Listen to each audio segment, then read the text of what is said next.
할렐루야. 네, 감사합니다. 하나님 감사합니다. 저희 가운데 하나님 만국 기도일에 저희를 주님의 발 앞에 모이게 하시고 또 하나님께 기도하며 주의 말씀을 상고하게 하시니 감사합니다. 하나님 이 말씀을 통하여서 우리가 더 하나님의 앞에 깊이 나아가게 하시고 또 온 세상 가운데 주님이 구원하신 영혼들을 향해서 마음을 품는 시간이 될 수 있도록 도와주시옵소서.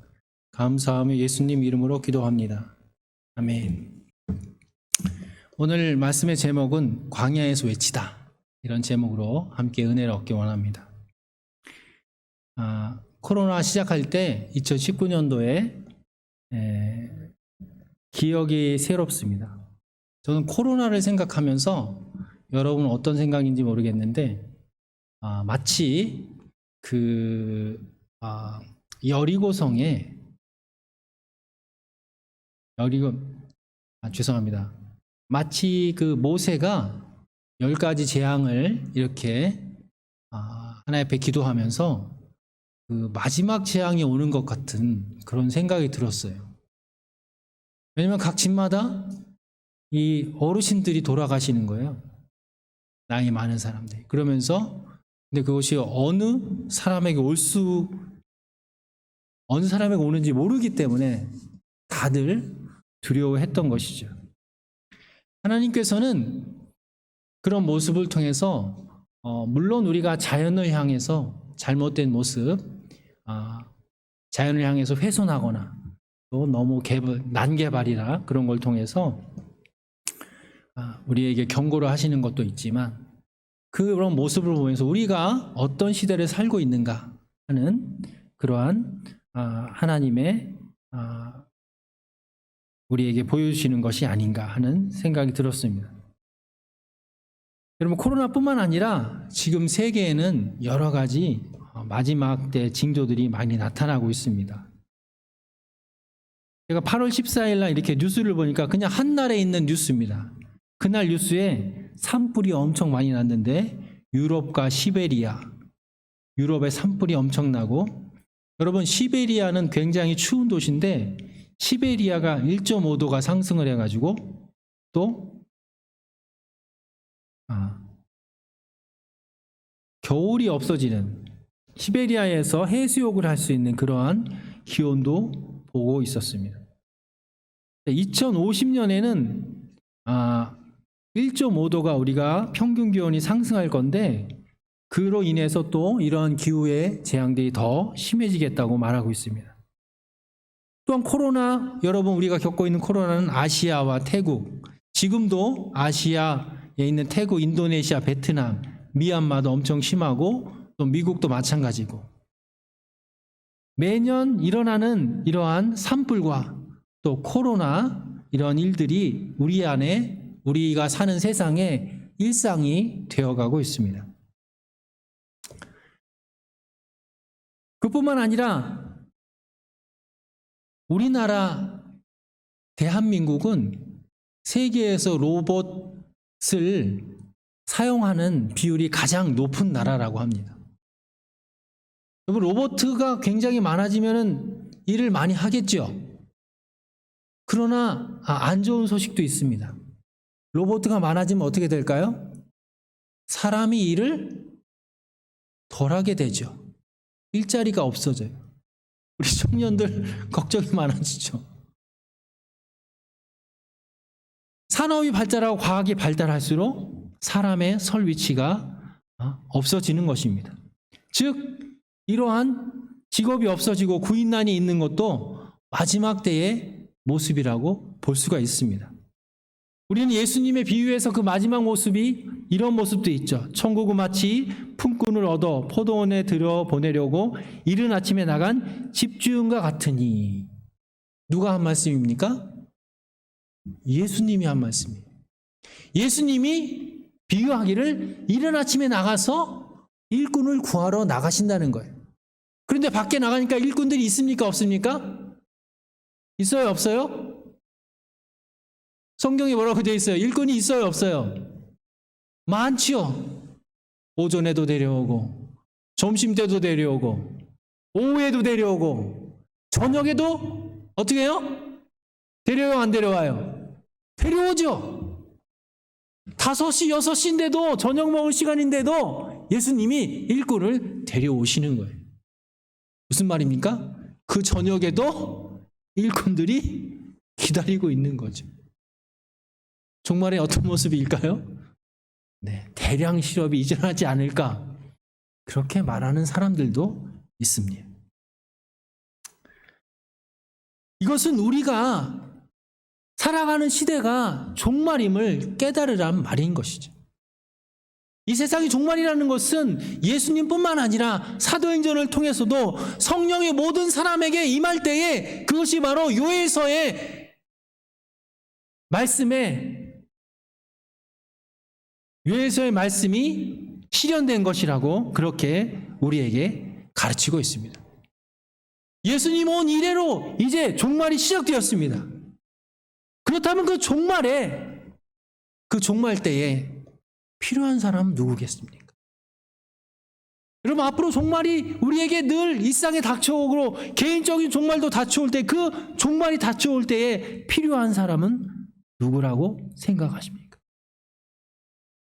오늘 성경에서는 세례 요한을 소개하고 있습니다. 오늘 말씀을 한번 읽어볼까요, 우리? 누가복음 3장 3절에서 6절 말씀입니다.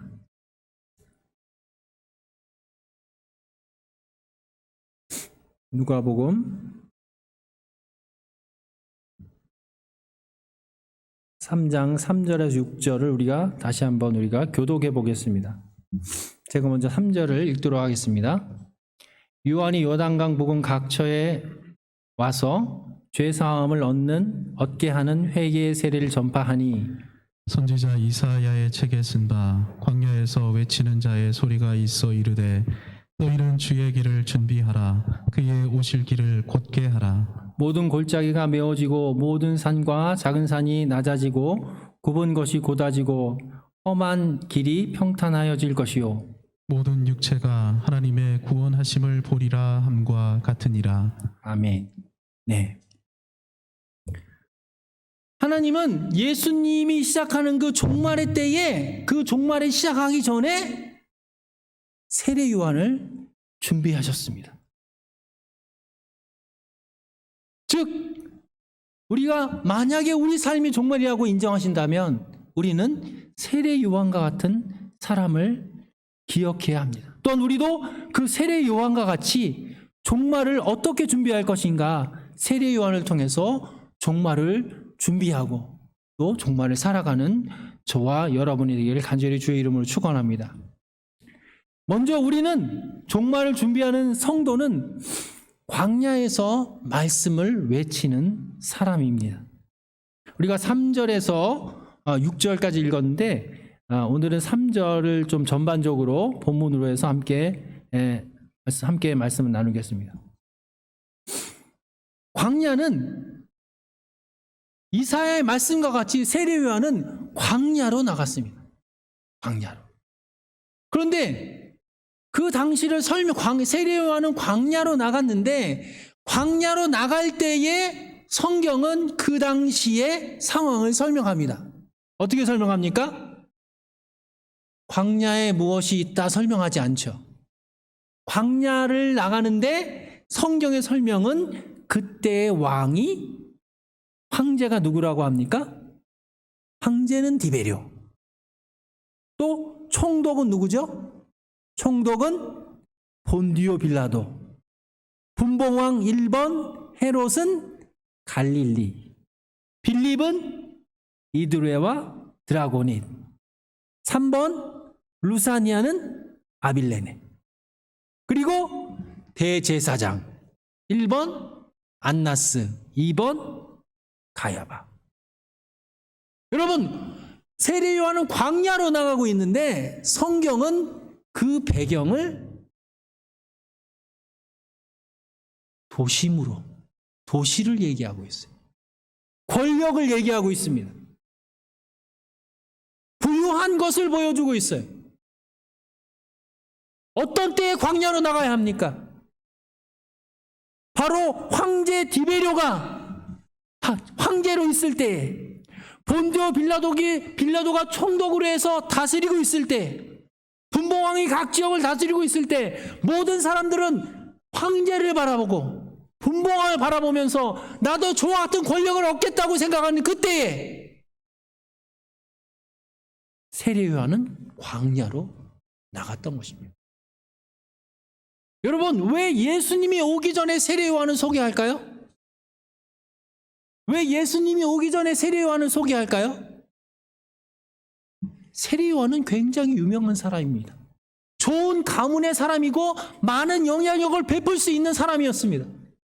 그는 권력을 탐할 수 있는 사람이고, 그는 분봉왕이 될 수도 있는 사람이고, 그는 그 사람들을 일으켜 이스라엘을 살리고자 하는 그런 마음도 있었을 것이에요. 그러나 그는 권력을 탐하지 않고 광야로 나간 것입니다. 그렇다면 왜 광야로 나갔습니까? 바로 주의 말씀을 성취하기 위해서죠. 주의 말씀은 어떤 말씀입니까? 바로 선지자 이사야의 말씀을 성취하러 나간 것이죠. 즉 세례 요한은 그 당시에 있는 많은 권력과 재산과 있는 것들을, 그런 것을 바라본 것이 아니라 하나님의 말씀을 성취하고자 광야로 나갔던 겁니다. 그래서 광야에 나가서 하나님의 말씀을 선포한 것이죠. 세례 요한은 세상의 힘을 탐하지 않았습니다. 세상의 힘을 탐하지 않고 하나님의 말씀을 붙들고 광야로 나간 것입니다. 여러분은 어디로 나가고 있습니까? 여러분의 신앙생활은 지금 어디로 나가고 있습니까? 권력을 향해서, 아니면 재물을 향해서, 통장을 향해서, 땅을 향해서, 우리의 관심이 어디에 있는 것입니까? 하나님은 광야에서 하나님의 말씀이 선포되기를 원하는데, 우리의 관심은 저 황제와 디베료와 제사장까지 갖고 있습니다. 여러분, 제사장의 모습을 보십시오. 제사장이 2명입니다. 1번은 누구예요? 제사장 1번 안나스, 2번 가야바. 여러분, 성경에 제사장, 대제사장이 2명 있을 수 있습니까? 없습니까? 구약 성경은 어떻게 가르치죠? 대제사장은 1명밖에 없어요. 그런데 왜 2명입니까? 왜 2명의 대제사장을 말하고 있어요? 종교의 타락을 말하고 있는 것입니다. 자기 사위를 세워서 대제사장을 만들고 자기도 대제사장으로서 다시 종교에, 요즘 우리의 입에 노리고 내리는 세습에 대한 그러한 안 좋은 본을 보이고 있는 것입니다.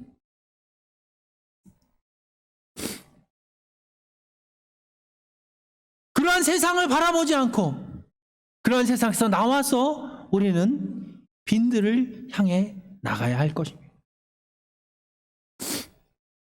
오늘 세례 요한의 말씀을 통해서 목회자의 빈들이 있으며 군인의 빈들이 있고 판사의 빈들이 있는 것입니다. 우리의 각자의 광야가 있는 것입니다. 그 광야는 세상에 보기에는 아무런 도움이 없고 아무런 소망이 없는 그곳에 하나님이 부르시는 것입니다. 왜 하나님은 그런 곳에 부르실까요? 하나님은 왜 이런 어려운 곳으로 우리를 부르시는 것입니까?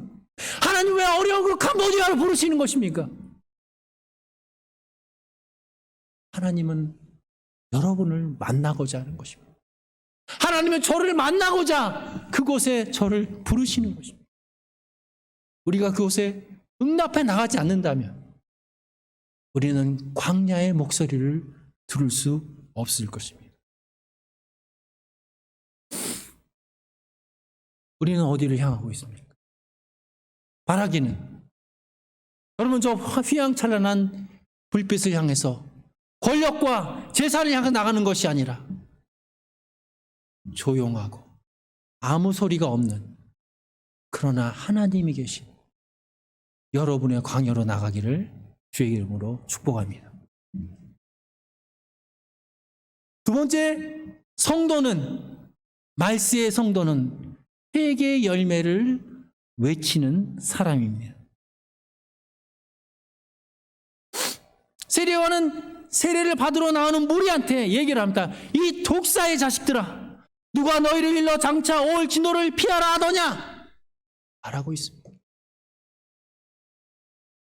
여러분, 회개의 말씀이 있을 때에 여러분 구원이 있는 것입니다. 회개의 말씀이 선포될 때에 구원이 있는 것입니다. 회개의 말씀이 선포되지 않으면 여러분 구원이 있을 수가 없습니다. 왜 그렇습니까? 여러분, 구원은 여러분 죄에서부터 구원받는 것인데 죄를 깨닫지 않고 어떻게 구원이 있을 수가 있는 것입니까? 여러분, 죄를 말할 때에 구원이 있는 것입니다. 죄를 고백할 때에 회개가 있는 것입니다. 죄를 말할 때에 용서가 있는 것입니다. 우리가 회개할 것은 우리에게 젖어 있는 죄악들입니다. 회개가 선포될 때에 대체적으로 여러분 죄를 잘 몰라요. 죄를 잘 몰라요. 여러분, 집단적으로는 더더욱 그렇습니다. 집단적으로는 일반적으로 죄를 잘 깨닫지 못해요. 왜 그럴까요? 우리가 다 그 속에 살고 있기 때문이에요. 그 좋은 예가 바로 2차 세계대전 당시에 독일 교회를 보면 잘 알 수가 있습니다. 여러분, 독일 교회는 유대인들을 학살하는 것에 찬성한 교회예요. 그냥 한 명, 두 명이 한 것이 아니라 온 교회가, 온 나라의 교회가 그것을 찬성했다는 것이에요. 물론 그 가운데는 몇몇, 한두 명의 목회자, 본회파 같은 그런 목회자들이 그것을 반대했지만 온 교회들이 그것을 찬성했단 말이에요. 그러므로 우리는 회개의 말씀이 선포될 때에 귀 기울여 드려야 합니다. 여러분, 그래서 귀 기울여 듣지 않으면 우리는 좀처럼 그런 죄에서 벗어나기가 어렵기 때문에. 여러분, 요즘에 페미니즘에 대한 이야기가 한국에서 많은데, 여러분, 여자들이 선거를 한 지가 얼마나 된 줄 아십니까? 여러분, 선거를, 투표를 시작한 지가 얼마나 됐을 것 같아요? 여러분, 대략 한 200년이 안 돼요. 여자들이 투표를 하기 시작한 지가, 미국에서 시작했는데 1800년대 후반에 했어요. 후반에. 무슨 말입니까? 여러분, 그 전에는 여자들이 투표하는 것을, 여자들이 무엇인가 하는 것은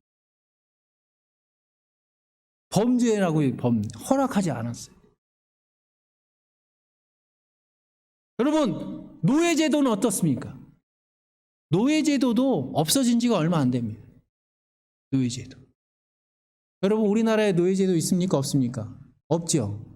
옛날에, 그러나 조선시대에는 노비라는 제도가 있었잖아요.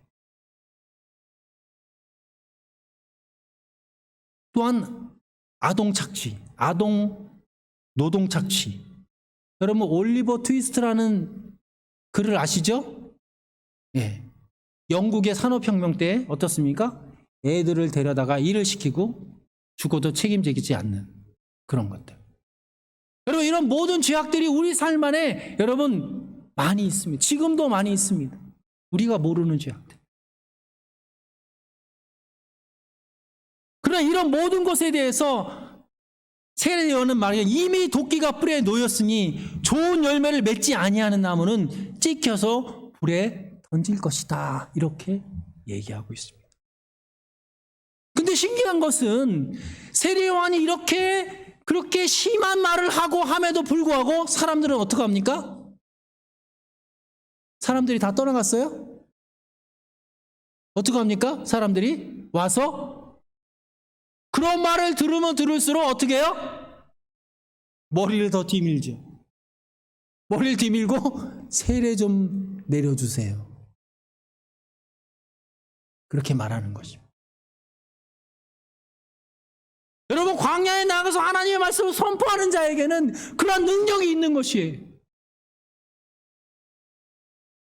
세례요한의 말을 들어봅시다. 2벌 있는 자에는 2벌 없는 자에게 나눠줄 것이요. 먹을 것 있는 자들도 그렇게 하라는 거죠. 어떻게 해요? 먹을 것을 나눠주라. 없는 자들도 먹을 것이 있는 자들은 먹을 것 있는 거를 나눠주라는 거예요. 자, 세리는 뭐라게 합니까? 세리는 부가된 것 외에는 거두지 말라. 이게 무슨 말이에요? 세리들이 부가된 것 이외에 많이 거뒀다는 말이에요. 하나를 거두라 그러면 2개? 2개 거두면 양심 있는 세리죠. 하나를 거두라 그러면은 10을 거둬요. 그래서 하나는 내고 9은 자기가 가져가는 거죠. 군인들한테 뭐라 그래요? 강탈하지 말며 거짓으로 고발하지 말며 받은 급료를 족한 줄 알라. 그리고 이 말씀 들으면은 우리 권력자들이 많이 생각납니다.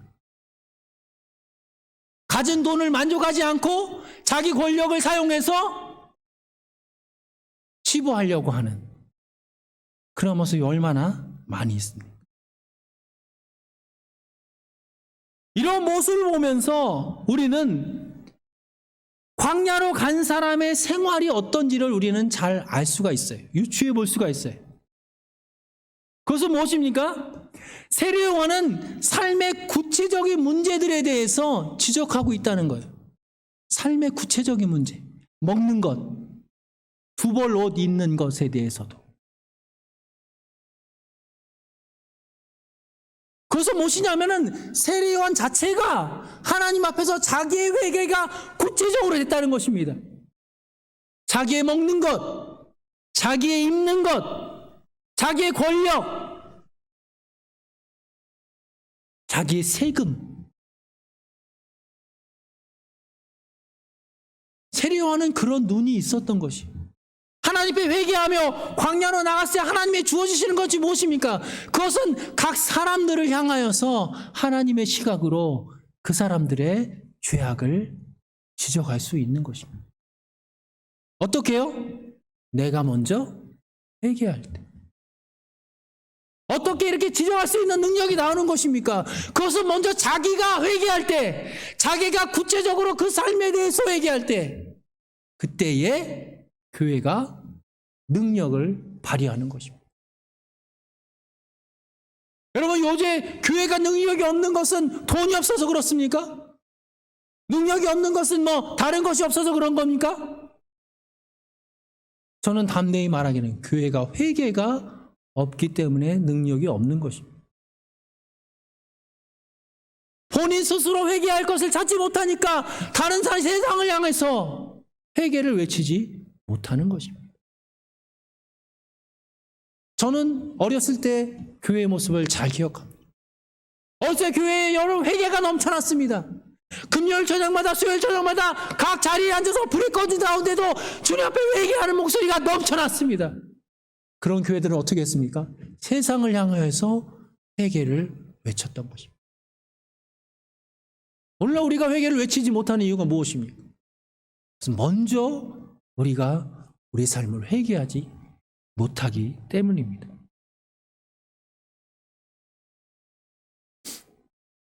제가 한 10년 정도 직장에 다녔습니다.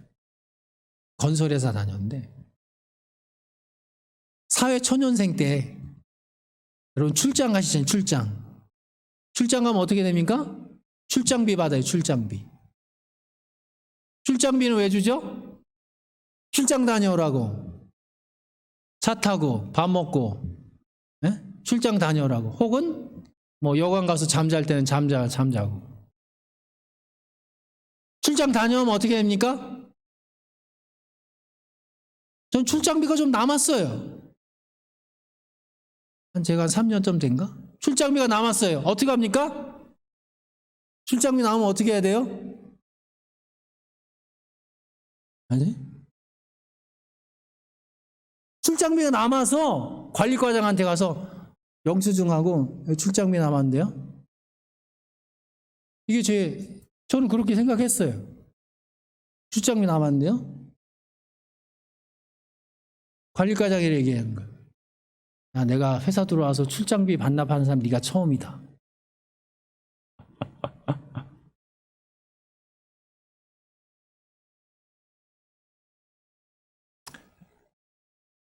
제가 착하다고 얘기하는 게 아니에요. 여러분, 세상을 향하여서 회개를 외치려면 우리가 먼저 회개해야 하는 것입니다. 마지막 때를 사는 성도들은 회개를 외쳐야 합니다. 그러려면 먼저 우리가 우리 삶의 구체적인 부분들을 회개해야 하는 것입니다. 우리의 통장이 회개를 해야 되고, 우리의 기도 시간, 우리의 말씀이 회개를 해야 합니다. 그럴 때에 하나님이 우리에게 주어지는 능력을 발할 수 있을 것입니다. 바라기는 저와 여러분이 하나님의 진정한 회개에 들어가 이 세상의 회개를 외치는 저와 여러분이 되길 주의 이름으로 축원합니다. 마지막으로 우리 마지막 때의 성도는 예수 그리스도를 외치는 사람인 것입니다. 15절 읽어보니까 백성들이 바라고 기다림으로 모든 사람들이 요한을 혹 그리스도인 줄 심중에 생각한다, 이렇게 말하고 있습니다. 무슨 말입니까? 아하, 세례 요한이 그리스도인가 봐. 그리스도 뭐예요? 그리고 그리스도는 여러분 히브리어는 뭐죠? 메시아죠. 그렇죠. 그리스도인가 봐. 이런 말은 뭐예요? 아, 세례 요한이 메시아인가 봐. 말은 하지 않지만 생각하는 생각. 저 사람 대단해. 메시아야, 메시아. 그리스도야. 왜 그래요? 많은 사람들이 메시아를 기다리고 있거든요. 로마는 압제하고 있죠. 세리든 와서 돈 뜯어가고 있죠. 왕들은 자기 입속만 챙기고 있죠. 여러분, 주님의 종말이라고 생각하는 거예요. 그런데 그때에 만약에 세례 요한이 마음만 다잡았으면 아마 메시아가 됐을 거예요. 그리스도가 됐을 거예요. 그러나 세례 요한은 그렇게 얘기하지 않죠. 세례 요한은 자기를 잘 알았어요. 하나님 앞에서 자기를 잘 알았어요. 혹시 자기가 세상적으로 능력이 있을지 모르지만은 그는 하나님 앞에서 자기를 잘 알았던 것입니다. 그래서 뭐라고 얘기합니까? 나는 물로 너희에게 세례를 베풀거니와 나보다 능력이 많으신 이가 온다. 나는 그의 신발글도 풀기에 합당하지 못하다. 이렇게 말하는 것이에요. 여러분, 우리가 예수님을 만나기 위해서는 먼저 자기 자신을 잘 알아야 됩니다. 자기 자신을 잘 알아야 돼요. 나는 그리스도가 아니고 나는 그저 하나님의 예수 그리스도의 신발끈도 목 풀기를 감당할 수 없는 그런 사람이라는 자기 의식을 또 잘 알아야 돼요. 뿐만 아니라 예수님을 잘 알고 있습니다. 그는 성령과 불로 너희를 베푸실 것이요.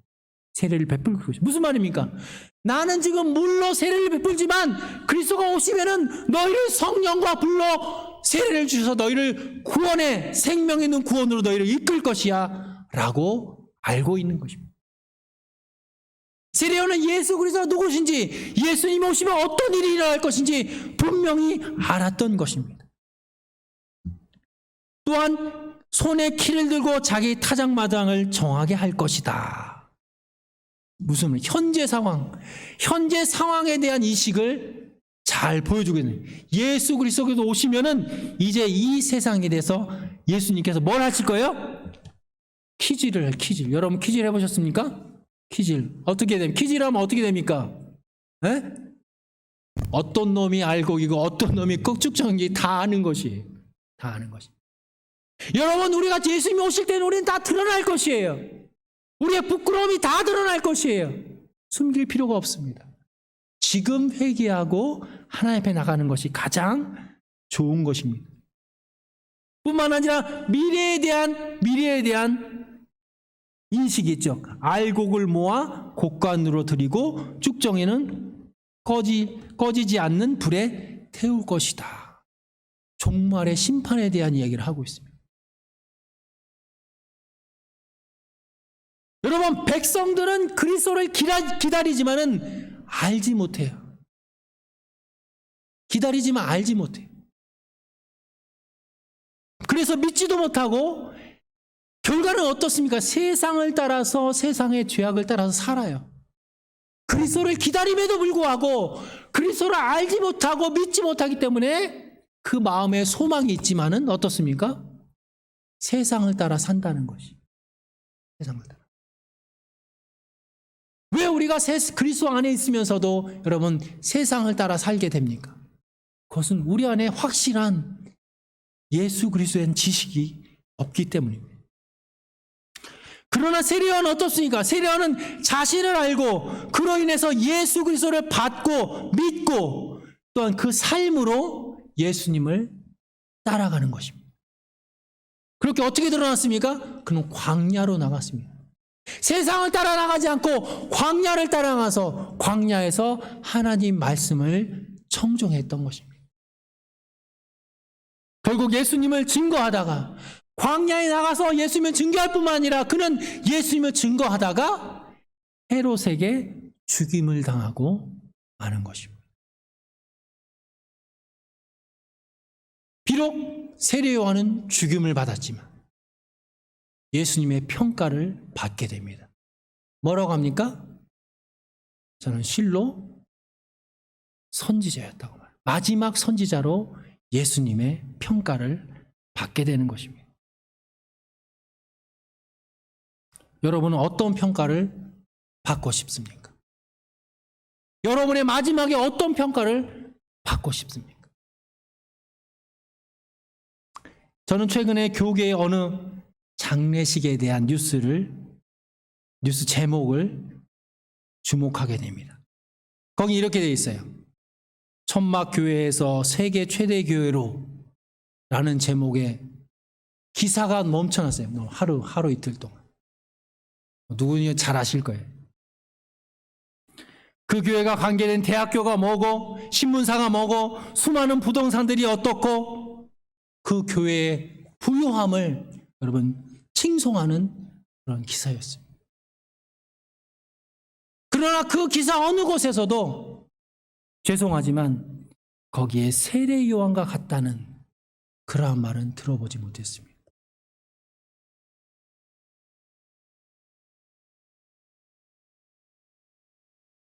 그러나 저는 아무런 신문 광고도 없었지만 아무런 부고도 없었지만 한 장례를 치른 선교사님 이야기를 알고 있습니다. 같은 시기에 있었어요. 거의 같은 날에. 그분은 아무 부고도 나지 않았어요. 어느 신문에도 나지 않았습니다. 잠깐 그분에 대한 이야기. 대학생 시절과 회사에 다니면서 열심히 신앙생활을 하다가 40세에 하나님의 부르심을 깨닫고 인도 선교사로 10년간 사역하였고 그러다 인도가 어려워서 태국으로 선교지를 변경하려다가 한국에서 준비했는데 한국에서 2차례 수술을 받고 태국으로 출국을 기다리고 있었어요. 그러다가 2번째 백신을 맞고 면역력이 부족하여 소천하셨습니다.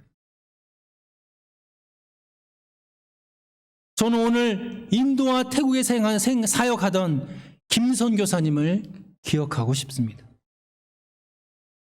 한국 교회장이 아니라 이 땅에 아무도 그 죽음을 알 수가 없습니다. 어느 신문자 사장도 아니고 대학 총장도 아니고 그 땅을 가지고 있는 사람도 아닙니다. 건물주도 아닙니다. 그러나 제가 믿기로는 하나님 아버지께서 한국 교회장이 아니라 천국 교회장으로 그분을 환영해 주셨을 로 믿습니다. 왜냐하면 세례 요한과 같은 김 선교사님은 하나님께 자신을 드리고 천국의 보물을 쌓다가 소천하셨기 때문입니다. 이 세상에서 아무것도 모르고 이 세상에서 그분의 죽은 거 아무도 모르지만 그러나 하나님께서 김 선교사님을 기억하는 것입니다. 한국교회는 이러한 무명의 헌신자들의 피와 목숨이 있었기 때문에 지금을 지탱해 오고 있는 것입니다. 우리는 예수님을 어떻게 받아들이고 믿고 따르고 있습니까? 우리가 죄인임을 깨닫고 세상에 소망이 없음을 깨닫는 사람에만 자신을 하나님께 드릴 수가 있습니다. 아직도 세상에 미련을 두고 재물을 쌓고 이 땅에 소망을 두고서는 당초에 우리가 예수님의 사명을 따를 수가 없는 것입니다. 왜냐하면 천국의 소망은 세상의 소망과 재물과 대학교와 신문사와 부동산으로는 이룰 수가 없기 때문입니다. 오직 예수님의 하나님께 모든 것을 맡기고 세례 요한과 같이 회개하고 복음을 믿으라고 외치는 그 복음으로만 천국이 가능할 것이기 때문입니다. 세상에 소망이 가득하면 회개하고 복음을 믿으라고 외치면 너나 잘 믿으세요라고 말하는 것이 오늘의 세상인 것입니다. 이 말은 교회를 비난하는 것이기도 하지만 한편으로는 교회를 향하여서 그 맑은 물과 같은 믿음을 보여달라고 외치는 것이기도 합니다. 저는 오늘 안천교회 성도 여러분께, 여러분 열심히 전도하고 계시죠? 여러분 붕어빵 가지고 전도하시느라고 너무 수고가 많으십니다. 정말 저도 전도대 해봤는데 많이 힘듭니다. 하지만 이런 때에 우리가 또 준비할 것이 있습니다. 그것은 광야로 나가는 것입니다. 우리가 입으로 외치는 그 복음뿐만 아니라 우리 안에 있는 하나님의 음성을 받아야 하는 것입니다. 여러분의 광야로 나가기를 저는 추천합니다. 여러분의 광야는 어디입니까? 하나님이 가장 힘들다고 생각하는, 여러분이 가장 가기 어렵다고 생각하는 그곳이, 여러분이 가장 힘들다고 하는 바로 그것이 여러분의 광야일 것입니다. 그것으로 나가보기를 추천합니다. 제가 하라고 다 할 거 아니지 않습니까? 다만 저는 추천합니다. 여러분이 광야로 나갈 때 하나님이 말씀하실 것입니다. 이 세상을 향하여서 또 자기 자신을 향하여서. 그럴 때에 여러분 안에 있는 그 하나님의 말씀을 보고 온 세상이 여러분에게 올 것입니다. 머리를 디밀면서 올 것입니다. 나에게도 그 맑은 물을 마실 수 있게 달라고. 저와 여러분이 이러한 맑은 물을 흘려는 그런 세례 요한과 같은 성도님 되시기를 간절히 주의 이름으로 축원합니다. 기도하겠습니다.